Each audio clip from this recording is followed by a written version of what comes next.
So, I'm sure you've noticed a bit of a pattern here the past week or so. Just got it on the brain, you know? And sure, I'm sitting at my desk, just on my lunch break, and I could just turn to the PC that's literally on and just plug in a thing. But we're going to start, anyway, by playing a bit of Blazblue Calamity Trigger on me little... I'm going to see how well it runs on my little ambernic fella. Because if that's the case, that's... excuse me. Oh, yes, of course, it's bloody... what's it in it? It's PlayStation setup. Yeah, so...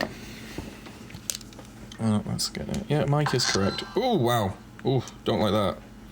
And we'll see how well this works, because this supposedly does...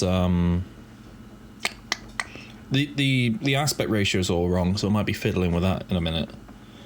But... ugh, what the fuck's the word? Oh, you're a bit loud. But yeah, I just got it in the mind, and if I can only get it run on this is like, that'll be proper portable, you know? It's for PSP, and I could have just got it running on my actual PSP, if my actual PSP wasn't having so many issues with with registering incorrect inputs, you know?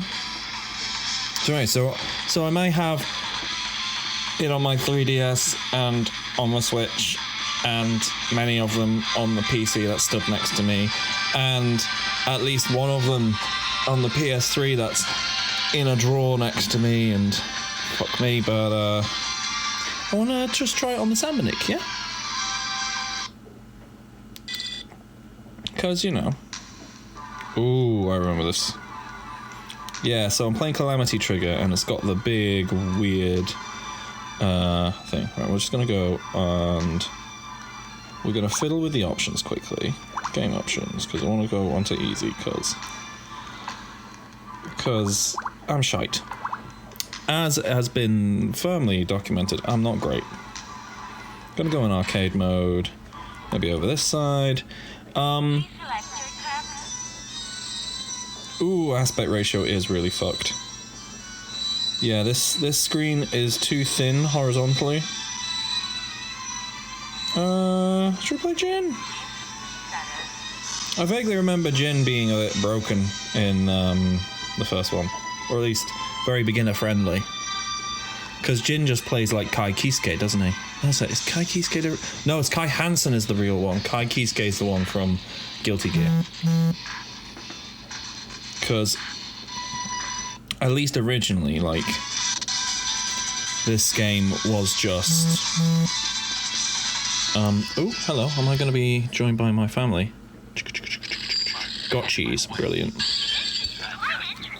Oh, I'm Kai in a different... Not Kai. Ooh, Jin. Alright, let's see how you go. Yeah, I can get my sword here. The foot...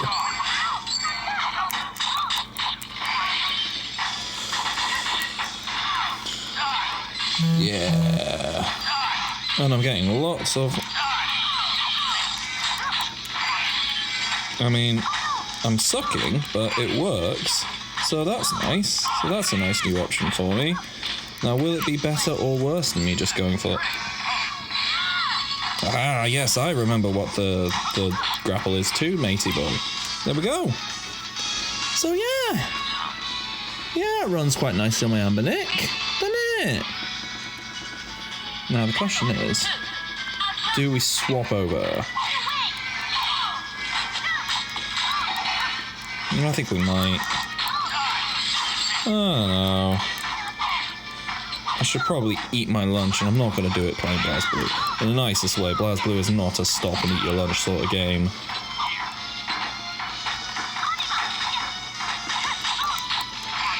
Don't know if Jin is my best indicator of if I can play it how I would normally play it. But,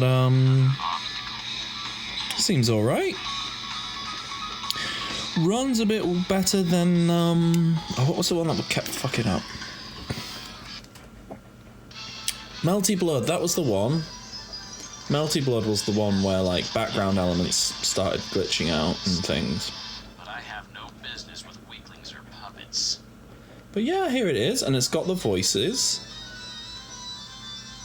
I'm guessing that the story mode is still voiced. If the story mode is still voiced, then that'll save it, because playing the story mode and reading it on this absolutely minuscule screen would be very frustrating. Yeah, no. Looks really nice. Plays quite well. Yeah. Right. Well, I'm expecting my family to turn back up, so I'll probably leave you there, me lovelies, But yeah, so any of you who has, like, wants to play Blazblue, and you've got anything in the RG35XX family, yeah, you can do that, and just get it on your, PSP fella. I bet, actually, probably, it wouldn't be a million miles away for someone with Portmaster to do, because it's not... I don't think it's the most demanding game. You know, it's a 2D fighter. Like, how demanding can it really be? Oh, yeah, this one doesn't have all the weird installs and stuff. It's just got... Yeah. Sorry, I'm now just remembering, like, the mechanics for Calamity Trigger. I'm wondering where that clipping's coming from. But yeah, because it's, the aspect ratio on this is intended for, like, older games, like, 4:3 ratio ones. It looks a bit weird. Whereas, like, a lot of, and I mean, it makes a change, because a lot of, for quite a long time, like, retro handhelds would use old PSP stock for their screens, actually. That happened quite a lot. And yeah, I don't know. I'm just mashing my way, beating the shit out of Arakune as Jin. I'm sure it's very exciting, but I mean, this is turning into more of a what is it like to play a PSP 2D fighter on this, and it's pretty good, honestly. Let's say everyone's a bit thin and a bit tall. Let's actually, because the people I would recommend Blazblue to aren't the people who are going to care about, like, how it technically works, you know? Like, you're not going... I assume that if you're interested in... The people I would recommend Blazblue to are people who are interested in the crazy characters and the dumb action of a fighting game, but will be very happy to just dial it down to beginner level and just have fun and enjoy the dumb story. So I'm going to put on this dumb story for a minute. Ooh, we have voicing.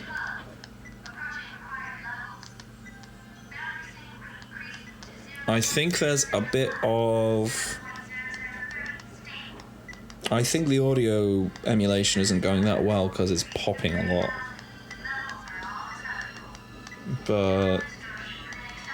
I mean, not the end of the world. Right, okay. Let's just quickly skip past... Oh, no. Best we've had so far. Cut faces 12 through 24. If the warp coefficient is within 3 units of nominal, cut faces 29 through 36 too. So this is a whole thing. Roger. Cutting phases 12 through 24. So yeah, that's all making a Murakuma unit. Right. Ooh, that is tiny text on your story select screen. Let's go Taokaka. and just see what happens. All right, Tao Kaka Stories, Innocent Heart. So, text is a bit small. We'll see if it's like marching footsteps, echo. Oh no, this is fine now. Once you're actually in there, all across Orient Town, dozens of men and women in the uniforms of the Novus Orbis Librarium appeared at the entrance to the main street. At first, the residents were amazed, but it wasn't long before they began to talk. In the library? What the heck do they want from us? And voicing! Brilliant! Even the upper classes here. What's going on? Mom, are they from the library? Shh! Stay quiet, or you'll get caught. The long arm of the library was not welcome here, but that didn't concern a middle-aged soldier who appeared to be the commander of the troops standing at the gate. He cleared his throat and began to speak. An announcement from the Novus Orbis Librarium. The soldiers standing behind him began to move, spreading out through Orient Town like so many well-programmed automatons. Each one held a stack of papers, and as they moved through the town, they plastered their papers onto any surface that would hold them. On each piece of paper was a portrait of a vicious-looking man with a mass of spiky silver hair, and the word "wanted," followed by a very large number. The library man's voice echoed through the streets again. It's come to our knowledge that the double S-class librarium traitor, Ragnar the Blood Edge, has appeared in this hierarchical city. So a hierarchical city is like a city stacked on a city, stacked on a city, stacked on a city, stacked on a city. It's like if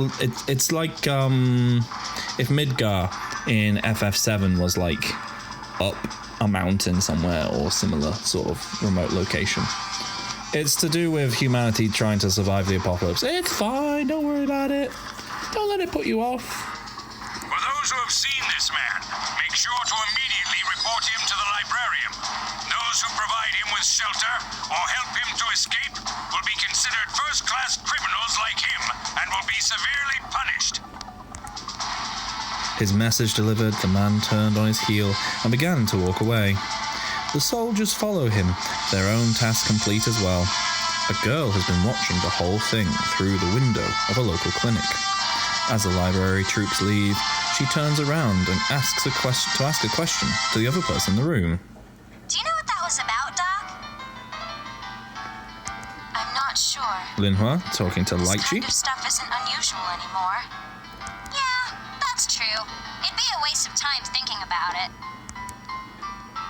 The girl mumbled the words as if trying to convince herself and climbed down from the window. One of the posters on the wall of the clinic wasn't attached very well, and the tug of the wind pulls it free. It drifts lazily through the air, falling past Orient Town and down into the lower layers of Kagutsuchi, which is the setting for the first game.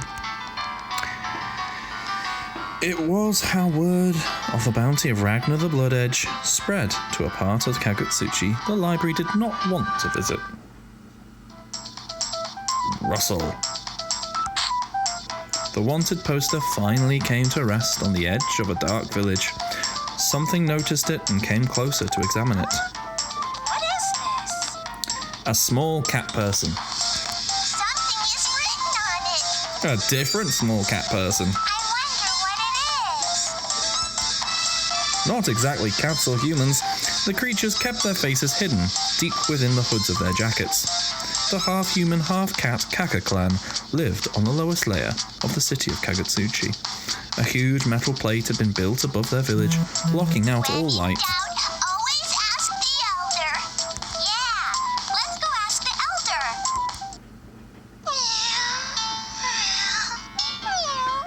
Tao Kaka is sleeping. Tao! We've got an assignment from the elder. I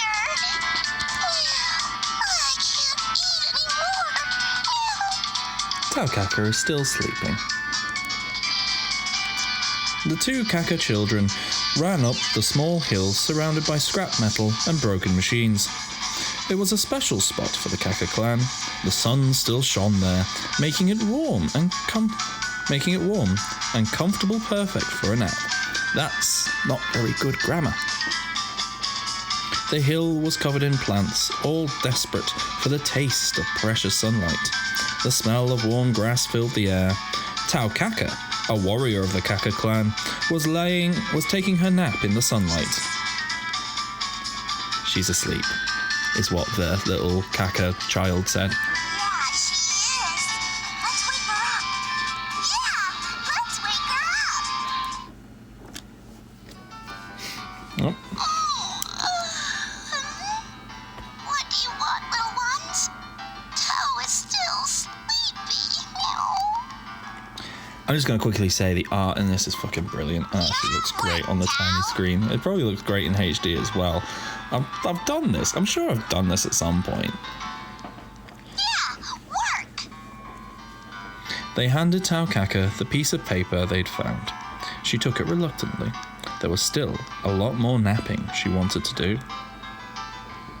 What about this piece of paper? It's so thin, and it doesn't look at all that tasty. Let's see what Elder said you should catch that person and get lots of money for him. He said without that money, everybody would be in trouble. Really? Then that leaves us no choice. Let's get going later. Tao Kaka yawned, stretched out her arms and legs, and curled up, and fell asleep. Don't fall asleep, Tao. You'll forget about this if you fall asleep now, Tao. I won't forget about it. Ouch! Stop biting my tail. Unwilling to let Tao Kaka shirk her duty and get them in trouble, the children had sunk their sharp little teeth into her tail. All right. I guess I'll just go take care of it. Where should I go? That way. The elder said that the exit over there leads to a place called Orient Town. Over there? Yeah. Good luck. Good luck. And now I am faced with a choice, because I don't know if I've mentioned in my previous many recordings where I just play Blazblue, because it's probably one of my favoritist games in the whole wide world. But the story mode's a visual novel, and you get to make choices. And you can say, I'll go over there just like you told me to, or I think I should go over here instead. Now, if you want to 100% complete the game, you have to do every single fork in the path. And that's a fucking nightmare. Because you'll have to go through the whole fucking thing until you get to a thing, and then you have to remember which one you did. And also, you have to lose every fight, you have to win every fight. And some fights you have to win in a specific way. I think that's this one. At least some Blazblue ones, you don't succeed. You don't count as succeeding unless you win with like a super or something like that. It's fucking mad. Oh wait, no, I'm on stock firmware, so I can't actually put the PSP into standby mode. So we'll leave it there. And yes, and there you go. So that's what the experience is like to play this on my little ambernicky fella. I'm going to eat my lunch, which is leftovers from last night, specifically a load of sage and onion stuffing and some mini toad in the hole bites that I made. I hope to chat with you again soon. Bye!